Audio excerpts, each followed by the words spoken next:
এই মক্কার কাফেরদের একটা ডায়লগ ছিল, না পারলেই বলতো হ্যাঁ বুঝছি তুমি বড় একটা জাদুঘর, কথা বল ঠিক কিনা। একবার আবু জাহেল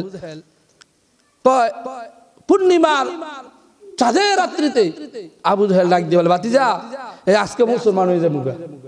আমার নবী কয়, চাচা আলহামদুলিল্লাহ, তো খুব ভালো কথা, তবে ভাতিজা আমার কিছু শর্ত আছে। বলেন চাচা কি শর্ত? ওই যে আকাশের চাঁদটা, এইটারে যদি 2 টুকরা করে দিতে পারো তাহলে মুসলমান হয়ে যান।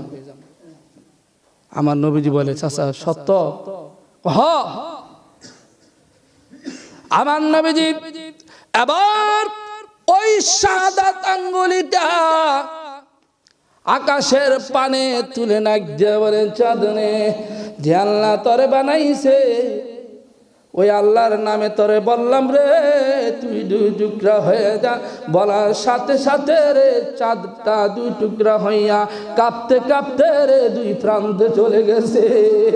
সুবহানাল্লাহ, 2 প্রান্তে চলে গেছে। আমার নবী বুক ভরে আশা লইয়া বলে, চাচা গো এবার কালেমা পড়ে মুসলমান হয়ে যাও গো চাচা। আবু জাহেল ডাক দিয়া বলে, ভাতিজারে আবার যদি এই 4টা জোড়া লাগাইতে পারো তাহলে মুসলমান হব। আবার আরেক শর্ত।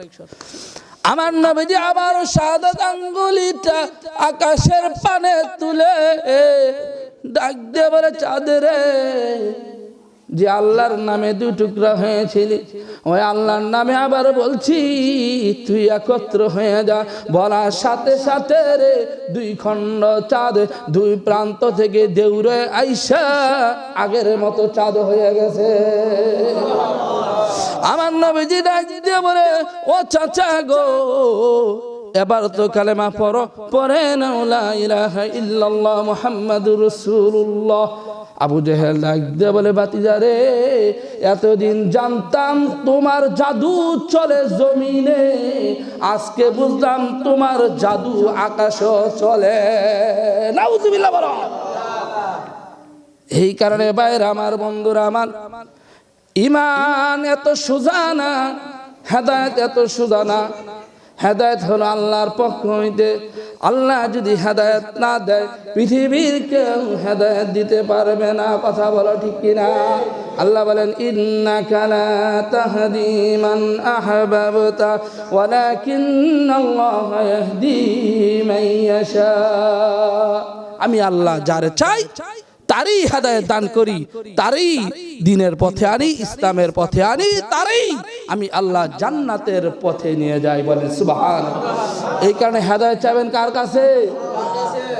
গায়ের জোরে কেউ ঈমান আনতে পারবেন না, গায়ের জোরে কেউ হেদায়েত প্রাপ্ত হতে পারবেন না, গায়ের জোরে কেউ নামাজি হতে পারবেন না। নামাজি হওয়ার জন্য চেষ্টা করতে হবে, সাথে সাথে আল্লাহ পাকের কাছে চাইতে হবে, হে আল্লাহ আমার জীবনটা এমন কেন, আমি কেন নামাজি হচ্ছি না? হে আল্লাহ আমার জীবনটা এমন কেন, আমি কেন গুনাহ ছাড়তে পারতাছি না? হে আল্লাহ আমার জীবনটা এমন কেন, আমি কেন পরিপূর্ণ মুসলমান হইতে পারতাছি না? আল্লাহ তুমি আমারে মুসলমান বানায় দাও, হে আল্লাহ তুমি আমাকে নামাজি বানায় দাও, হে আল্লাহ তুমি আমাকে দিনদার বানায় দাও, হে আল্লাহ তুমি আমাকে তোমার ওলি বানায় দাও। এই দোয়া করতে হবে কার কাছে? আল্লাহ পাক আমাদের সবাইকে খাঁটি মুমিন ইমানদার হয়ে কবরে যাওয়ার তৌফিক দান করুক।